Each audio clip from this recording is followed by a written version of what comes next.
puisqu'il y a une section sportive, c'est-à-dire que c'est un sport en Scandinavie. C'est un sport qui a été démontré, qui a été présenté aux Jeux Olympiques en 1912, aux Jeux de Stockholm. Et aujourd'hui, le garant de la Glima au niveau mondial, la Glima ancienne, c'est Lars Magnar Enoksen. D'accord? C'est un Suédois. Donc lui, il a été simplement champion de Scandinavie pendant 7 ans consécutifs. Et il a participé à des championnats de lutte mondiaux devant Vladimir Poutine en Russie.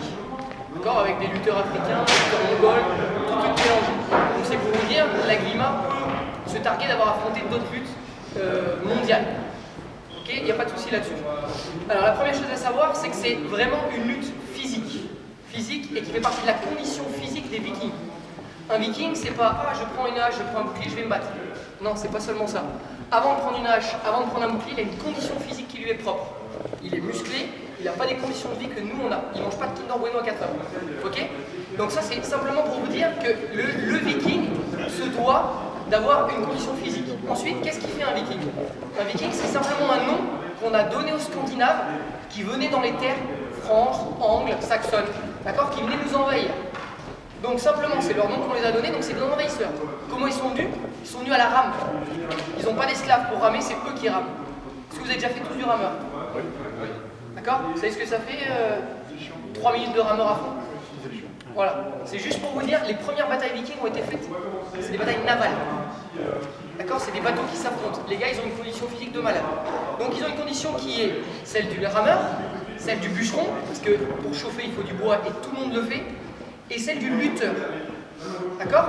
La lutte est omniprésente dans la culture viking. On règle les conflits familiaux ou alors de ville par la lutte. D'accord?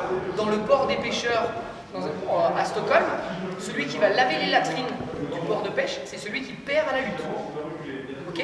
Donc c'est une hiérarchie sociale, par la force. C'est une hiérarchie de combattants. On n'est pas dans une hiérarchie militaire acquise ou par grade, on est dans une hiérarchie de la force. C'est le mâle dominant qui s'impose aux autres. D'accord? Voilà. Donc, première chose, quand je continue à parler, on va simplement ancrer les pieds au sol, on va se fléchir, on va cambrer le dos, on va faire bien le dos droit, on contracte les fesses, on contracte le dos, mais buste en avant. D'accord? Je vais simplement vous demander d'écarter un petit peu, on va faire des battements d'ailes. D'accord? Donc là, vous inspirez à fond, vous soufflez quand vous venez d'aller vers l'avant. D'accord? Essayez de contracter tous vos épaules, tous vos muscles. Normalement, il faut tous les sentir. Avec l'entraînement qu'on a fait avec Gilles, logiquement, on sent bien les muscles des bras et des épaules.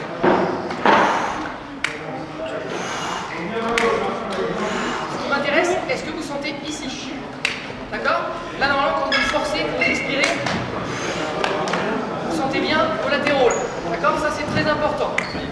On se tient bien ancré au sol. L'ancrage est très important. On se déplace ancré, stable. Ok? Ensuite, puisque la lutte, c'est une lutte de résistance physique, l'échauffement qui est adapté, c'est de faire de la résistance. Prenez vos doigts, et vous allez faire 3 secondes de full pression, de pression maximum. Ok? Top. Main à plat, 3 secondes de full pression. Ok? Pince, maillon comme ça, 3 secondes de full traction. On échange de côté, 3 secondes de traction maximale. On colle au corps, 3 secondes d'écarté maximal. Collé au corps, c'est les latéraux qui forcent. Dans l'autre sens, 3 secondes maximales. D'accord? Logiquement, c'est des seuils de résistance absolument partout qu'on va chercher à travailler. Donc on va se mettre simplement dans une position de skieur. Vous imaginez le skieur scandinave à l'époque, fléchissez bien les jambes, et là vous allez pousser le maximum 3 secondes vers l'intérieur. Ok, vous allez tirer 3 secondes vers l'intérieur, vers l'extérieur. Ok, vous allez croiser et vous poussez 3 secondes. Vous croisez et vous tirez 3 secondes. D'accord? Toutes les seuils de résistance sont travaillées. On va prendre la tête, 3 secondes du côté droit. Normalement ça peut craquer, hein. Moi ça craque. 3 secondes de l'autre côté. Ok? 3 secondes de traction. On le met par-dessus la tête et on essaie de relever. De l'autre côté. Vers l'avant. Voilà, si m'attaque aux jambes, j'ai repris ma jambe. Je reste à distance, mais j'ai repris ma jambe. Vers l'arrière. Voilà. Ok, faites tourner un petit peu. Voilà, ça c'est pour vous expliquer. On s'est échauffé avant, on a eu cette chance. Là, nous on va essayer d'augmenter la résistance. Parce que quand on force en lutte, c'est deux résistances qui s'affrontent. D'accord? Vous avez des positions de verrouillage. Hein. Vous n'allez pas avoir la même puissance ici que ici. Là, mon bras il est quasiment verrouillé. Pour le bouger, logiquement j'ai plus de force quand je suis bras semi-tendu. Tendu, j'ai pas de force. On le bouge comme on veut. Là, il est verrouillé et là, il est faible aussi. Ok? Alors simplement, on va passer deux par deux. Vas-y, viens, s'il te plaît. On va faire un petit jeu de prise de garde. La garde principale, c'est mettre la main droite, si vous êtes droitier, derrière la nuque de votre partenaire, venir attraper avec votre main gauche sous son coude. D'accord? Venir ici. Ça, c'est la garde. D'accord? Avant d'en arriver là, c'est la prise de garde. Donc, première chose, pour saluer mon partenaire, d'accord? Un petit peu un salut fraternel qui a été repris par la Smagna Renoxen.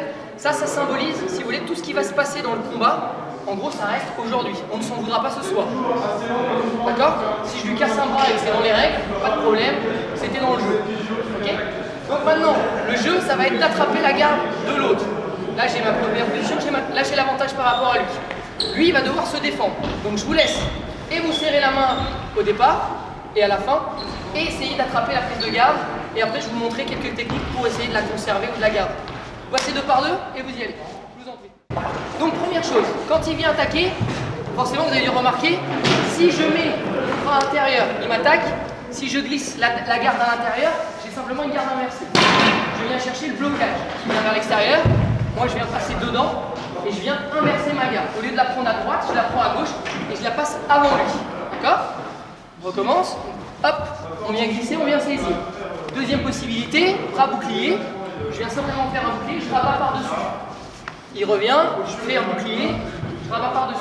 D'accord? Je viens essayer de saisir toujours en le déstabilisant. Vous allez voir que quand vous mettrez vitesse, énergie, puissance des jambes, quand tout le reste va, quand il vient chercher, voilà. Là, j'ai même pas fait de balayage, j'ai rien fait, j'ai pas fait de technique.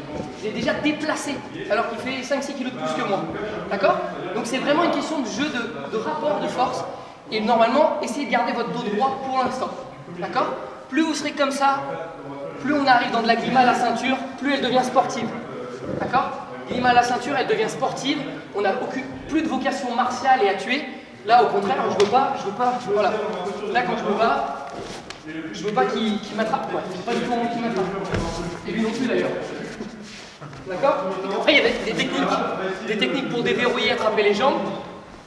Ok? On a des techniques pour déverrouiller, attraper les jambes. On a plein de choses. Donc, premier truc, passer à l'intérieur. Deuxième, bras bouclier, rabat par-dessus. Ok? Quand vous êtes saisi, parce qu'on n'a pas beaucoup de temps, quand vous êtes saisi, bah pareil, vous passez par-dessous pour l'ouvrir et vous essayez d'attraper. Ou alors, vous passez par l'extérieur et vous rabattez par-dessus. C'est très compliqué à faire sur un adversaire beaucoup plus fort que vous, mais c'est faisable. Vous passez par l'extérieur et vous rabattez le coude dedans. Alors, petit jeu que vous allez faire là. Viens voir. Donc, à faire. Donc, simplement, on a la prise de garde. On vient chercher la garde. On vient monter l'avant-bras le long de la tête. On incline le crâne sur le côté, doucement. Voilà. Et là, vous l'appuyez vers le sol. Là, j'ai pris un costaud. Hein. Donc là, vous l'appuyez vers le sol. Simplement, lui, ça lui donne une direction. Vous allez sans force, pas sans force, sans de jambes au final, moi je lui donne l'orientation de sa tête. D'accord? S'il se laisse faire ou si on était à force égale, boum, je l'écrase et j'essaie de l'emmener là. D'accord? À technique, moi j'ai pas la force par rapport à lui. Sinon je vais lui placer une technique. Ok? Mais ce que je vais vous faire comprendre, c'est que c'est la vrille de la tête qui va désaxer la colonne et qui va lui dire va dans cette direction-là. Ok? Et j'ai pas fait de technique. Ça va? Donc simplement, c'est vraiment je vrille, j'écrase, j'appuie vers le sol. Faites-le doucement, vous appuyez la colonne vertébrale sur le côté et vous laissez effondrer du sommet du crâne en direction du pied fixe. Si le gars bouge sans arrêt, ça va perturber la technique et c'est pour ça que vous chercherez à la faucher. La glima, c'est pas une lutte où on essaye de mettre l'adversaire seulement au sol pour gagner, le mettre sur le dos. Le but, c'est de le mettre au sol, je le mets au sol, peu importe la technique, et c'est me séparer de lui. Là, j'ai gagné. Je refais une autre version. Si je fais ça, là, j'ai pas gagné. D'accord? D'accord? Là, je lui ai tourné le dos en partant, je suis en tort. D'accord? Par contre, je tombe avec lui au sol, on tombe tous les deux, on pinaille, il me roule dessus, il se relève, là il a gagné. Parce que c'est lui qui est debout le premier, et moi je suis au sol, et il n'a pas fui le combat. D'accord? L'objectif de la Grima, c'est mettre l'adversaire au sol, se relever sans lui tourner le dos. Martialement, je vous explique l'état d'esprit. On est en combat avec un bouclier viking, on a des armes éventuellement de partout, on a une épée, on peut avoir une hache, on peut avoir un stramasax. D'accord? Je me bats en combat singulier partiellement superbe, là, il y en a un qui me saute sur le côté, je saute pas dessus, je lâche absolument toutes mes armes, d'accord? Il me roule par terre, comme vous le faites, je perds absolument tout. L'objectif est de me relever, sortir le stramasax et frapper. D'accord? C'est ça l'objectif de la Grima. C'est de se relever de lui, sortir là et l'achever. Donc vous verrez pas de fuite. J'ai pas envie de me barrer en courant. Ça, c'est pas possible. Ok? Ça, c'est le premier principe. Le deuxième, c'est qu'il est régi par des... On va dire aujourd'hui, les conseils qu'on a donnés, c'est des lois vikings, on va dire. C'est tu ne... Alors, tu avanceras toujours face à une personne. Donc, quand vous avez un seul adversaire, vous êtes dans l'obligation d'avancer. Qu'est-ce qui se passe quand deux personnes avancent? Elles tombent. D'accord? Quand vous êtes contre deux, vous êtes deux contre moi, bah, j'ai dans l'obligation de faire face. Je dois faire face. Mais donc, je ne vais pas tourner, mais je n'ai pas le droit de reculer. Contre 3, bien. Alors, forcément, ils sont 3, je recule. Mais contre 4, je n'ai pas de fuir. Ok? Dans tous les exercices qu'on peut faire en climat, ces principes doivent être respectés. C'est-à-dire que tout à l'heure, on fera un petit jeu où je vous enverrai peut-être 3 personnes contre vous. Le but, c'est de respecter ça. 1, j'avance. 2, j'ai le droit de bouger, de pas bouger. 3, j'ai le droit de reculer. 4, je tourne le jeu. Ok? Ça, c'est un grand principe aussi. Donc, alors, là, la technique qu'on va faire, on va faire la même chose qu'on vient de faire, c'est du bascule de tête, on va simplement en rajouter. Donc, bascule de tête, on va faire ça. D'accord? Crochet du pied du même côté. Et vous n'allez pas pouvoir le toucher, vous allez prisonner votre mollet. Vous faites un coup avec le talon ou un coup avec le mollet. Un coup qui le plie. J'arrive, je suis à la main, je contrôle, là je viens mettre un coup. Ok? D'accord? Donc je le montrerai tout à l'heure, je pense groupe par groupe, mais c'est simplement un coup, soit de talon, soit de mollet, à l'arrière, ici, qui fait fléchir la jambe. Alors bien sûr, le partenaire il a le droit de se décaler. Il se décale, je ne peux pas l'écraser. Par contre, si je viens mettre mon coup, il est obligé d'y aller. Allez, passez debout. Et on y va. Alors, quand vous faites votre technique, je suppose qu'il y en a plein. Il y en a plein qui commencent à faire ça. D'accord? Plein qui commencent à faire le croisé. Alors le croisé, il est super. D'accord? Le seul problème, c'est que si vous ne le faites pas dans le bon timing, le mec, il a juste à vous contrer. D'accord? Il est hyper facile à contrer et il prend beaucoup de surface. Donc là, je l'ai fait de pied ferme. Il existe à peu près 4 mouvements. Vous pouvez faire 4 choses sur une attaque. D'accord? Donc je vais vous simplifier la donne. Quand il y a une attaque sur ma jambe, qu'est-ce que j'ai le droit de faire? Moi, je suis gauche. J'ai le droit de la reculer. D'accord? Entre guillemets, la soustraction. Il attaque. Moi, je passe derrière. Et à la rigueur, je viens choper la sienne. D'accord? Donc ça, c'est la première version de la défense. C'est je recule. Ok? Si maintenant, il attaque celle-là, moi je fais un pont en faisant du surplace. Et à la rigueur, je balance ma jambe et je l'écrase au sol. D'accord? Et troisième réaction, je lève ma jambe. Voilà, c'est ma jambe qui donne l'impulsion de lever. Et c'est à moi de le contrer. Ok? C'est une charge de force. Donc, enlevez la jambe. Pied ferme, on ne bouge pas. Levez la jambe. Ok? Voilà, vous avez ces 3 possibilités. Et maintenant, sur le croisé, c'est une question de timing. J'attaque ici.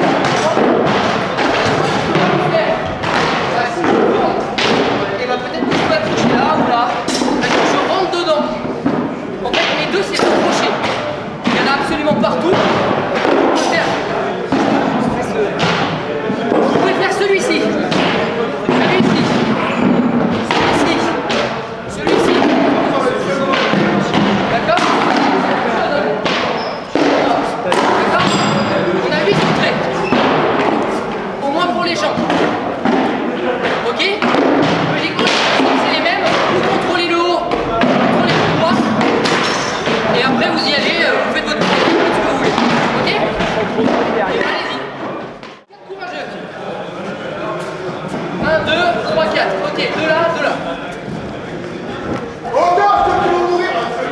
gagné, messieurs. 2 contre 2.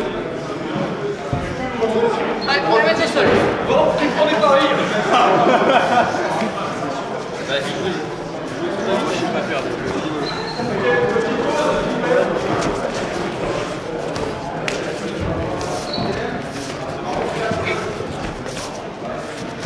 Les deux super costauds, vous êtes les deux contre Mehdi là. Les deux contre Mehdi. Voilà, super. Débouchez, vous comptez 2 zones. Attention, vous êtes ensemble, comptez 2 zones. Voilà, attention quand même les gars. Attention, ouais, pas de blessure. Allez, 2 contre 3, 2 contre 3. Allez, on va les attaquer. Et orange et noir sont ensemble. Maintenant, il faut reculer un peu une fois que le sol. Ça va. Nice, nice. Moi, mon but, c'est de m'éloigner de lui. D'accord? Donc là, forcément, il va me faire tomber. Et moi, mon but, c'est de le garder. C'est pas qu'il se relève. D'accord? Donc, quand je vais me relever, voilà. Là, je me suis relevé avant lui. D'accord? Le but, c'est de se relever rapidement. Et pour ça, il faut pouvoir garder l'autre. Donc, vous allez faire une petite amenée au sol qui n'a pas forcément d'importance. Je l'écrase. Mais par contre, un contrôle, toi, garde-moi, qui a énormément d'importance. Je ne dois pas pouvoir sortir. Voilà. Ok? Et là, s'il se relève, il a gagné, pas moi. C'est parti, 2 par 2. Alors, le prochain travail, c'est je suis sur lui, il me ceinture. D'accord? On est dans cette situation. Par exemple, je peux être tombé, je peux avoir pris, je sais plus comment il s'appelle, des akatabés, je crois. Donc ça, on est au judo, je le tiens, ou alors je peux être sur lui comme ça, je peux tenir une jambe. Il y a plein de positions où j'ai l'impression de tenir. Ça, c'est très mauvais. Hein. Là, c'est très mauvais. Tout le monde, il m'envoie comme il veut. Ok? Donc, simplement, mon but, c'est de se retrouver sur lui. Et il faut travailler cette position et de trouver des points de pression de douleur. D'accord? Coup de sternum. D'accord? L'un ou l'autre. Juste le coup de sternum. Les coudes sur les biceps. Le tranchant des coudes. Bon, le coude sur la carotide, sur la gorge, les carotides, pour les boucher sur les côtés. Le coude en râpant le nez. D'accord? Donc doucement quand vous le faites, mais donc coude au niveau du biceps, sur la douleur, les points de pression, coude en râpant le nez ici, on écrase sur la gorge, sur les carotides, d'un côté de l'autre, on oriente, on écrase bien, on met son poids dans la cage thoracique. Si vous avez votre poids sur les fesses, là il va pouvoir sortir. Moi mon poids, il est dans ma cage thoracique. Et quand j'ai pas assez de poids par rapport au gabarit, je mets le coude là où ça fait mal. Quand on est là, on souffle. Hein. Voilà. Ensuite, s'il tient bien, et que je peux rien passer, earthquake. Si tu as une vertèbre déplacée, c'est nickel. Voilà. Je crée de l'espace. Je fais des mini-pompes. Je vois dans ma fiduciaire, bizarrement, et après je me relève. D'accord? Je suis dessous, il est allongé sur moi. Qu'est-ce que je peux faire? D'accord? Voilà. Les premières choses à faire, c'est des saisies qui font mal. D'accord? Donc vraiment, venir saturer au niveau de la cheville, venir serrer, tout ça fait mal. On va sur les autres aussi. D'accord? On va essayer de retourner simplement. Voilà. Ça c'est des techniques bateau, quasiment dans plein de choses, ça marche.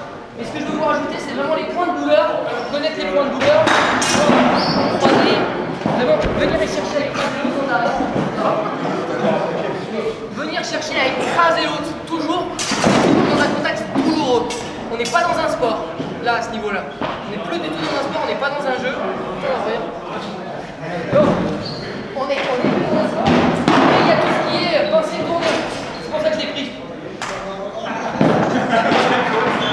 Voilà, pensée tournée, ça fait mal. Ok, il était tombé, tout ce que vous pouvez lever. Autre chose, mort. Si je mords, je vous assure que la douleur, vous pensez qu'à ça. D'accord? Vous pensez qu'à votre morsure. Si je suis en train de mordre, je peux faire ça sans problème. Là j'ai une extension, je l'étrangle et je reviens sur lui. J'ai gagné. Ok, je prends mon arme et je l'achève. Ça va? Morsure. Point de pression en traction au niveau de la douleur. Point de pression en poussée. Il est sur moi, je pousse, on va dans les yeux, je l'accompagne là. D'accord? Je mets les doigts là où ça fait mal, tout ce que je peux, voire même en grippant. Quand vous allez en défense, vous allez avec vos doigts, hein. Vous n'allez pas avec vos ongles. Ok, juste qu'ils comprennent. Et quand il n'est pas gentil, vous tournez. Vous pensez tourner. Ok? Alors, quand quelqu'un m'attrape, ou que je l'attrape, ou que j'ai l'avantage, j'ai l'inconvénient, simplement, il y a. Alors là, tu me tiens pas par exemple. Oui, voilà, le but c'est les extrémités. Il y a forcément le nez, d'accord? Essayez de le monter avec le tranchant de la main, d'accord? Le tranchant de la main dans le nez. Faites gaffe aux dents, d'accord? Vous envoyez le tranchant. Ensuite, il y a tout ce qui est les doigts. Attrapez les doigts, venir les écarter, ce que vous voulez, d'accord? Et il y a les oreilles. Ça t'a fait. Dernière chose, et je passerai la démonstration, c'est là. D'accord? Tout ce que vous pouvez attraper. Au final. Les orteils, c'est pas assez lourd. Si, ça peut.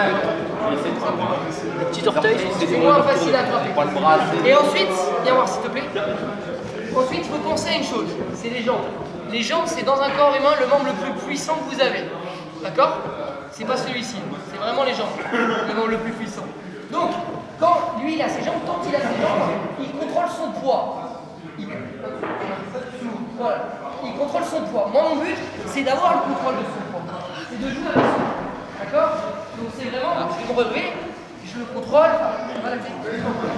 Simplement, je sors. Il faut absolument que je sorte. Mais il ne faut pas que lui, il ait le contrôle de son poids. Moi, il faut être un serpent de souffle qui essaie de sortir. Dans n'importe quelle position. Si je suis dessus, j'appuie mon torse sur le sien, mes membres là où ça fait mal, et si jamais je vais amener mes jambes vers les siennes. Le but pour sortir, vous allez le voir, c'est. Alors on va faire un premier jeu. Lui, son but, c'est de m'attraper la jambe. Essaie de m'attraper la jambe avec les tiennes. Avec ta jambe. Voilà, comme ça. Le plus cool, ça serait que si tu passais comme ça. Vas-y, serre. Voilà. Là, vous êtes dans la merde. Là, moi, je suis dans la merde pour me relever. D'accord? C'est hyper compliqué. C'est son membre le plus fort qui possède le mien. Donc, pour sortir, c'est dur. Ok? Donc, vous allez faire un jeu. Vous êtes allongé sur lui. Le but de celui qui est dessus, c'est de se relever. Le but de celui qui est dessous, c'est de le bloquer. Et vous allez voir que tout va tourner au final au niveau des jambes.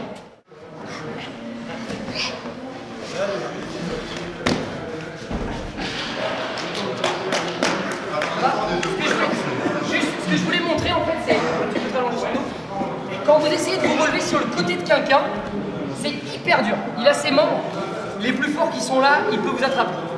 Le premier objectif, ça va être de tourner sur lui, d'écraser ses membres. C'est pas un essayez d'être torse sur son visage, ça lui fait mal, c'est super. Et là, vous vous relevez. D'accord? Et là, il a que les membres faibles pour vous tenir. Il va vous tenir quoi les mains? Alors lui, il a eu de la chance, il s'est retourné, il m'a attrapé le pied. Mais logiquement, si je suis bon, là, il a que ça. C'est plus dur. Voilà, d'accord? Donc ne laissez pas fuyez les membres forts d'un corps humain.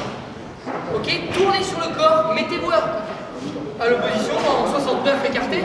On l'appelle comme ça? Non, on l'appelle pas comme ça. Pardon pour la télé. Bon, essayez celle-ci, cette sortie s'il vous plaît, d'accord? Avoir du scrotum au sommet du crâne, vraiment avoir la colonne vertébrale le plus droite possible. C'est pour ça qu'en Glima, la plupart des choses qu'on fait accentuent sur la colonne vertébrale pour la désaxer, pour amener l'adversaire au sol. D'accord? Peu importe le gabarit que j'ai en face, si c'est Robin, si je lui ai fracturé la nuque sur le côté, j'ai gagné. D'accord? À l'inverse, s'il a fait la même chose que je mesure cette taille ou que je mesure 2,15 m, il a gagné s'il a fracturé la nuque. Donc avant d'arriver à fracturer la nuque, orientez la nuque vers le sol, vous déstructurez votre adversaire, vous l'amenez.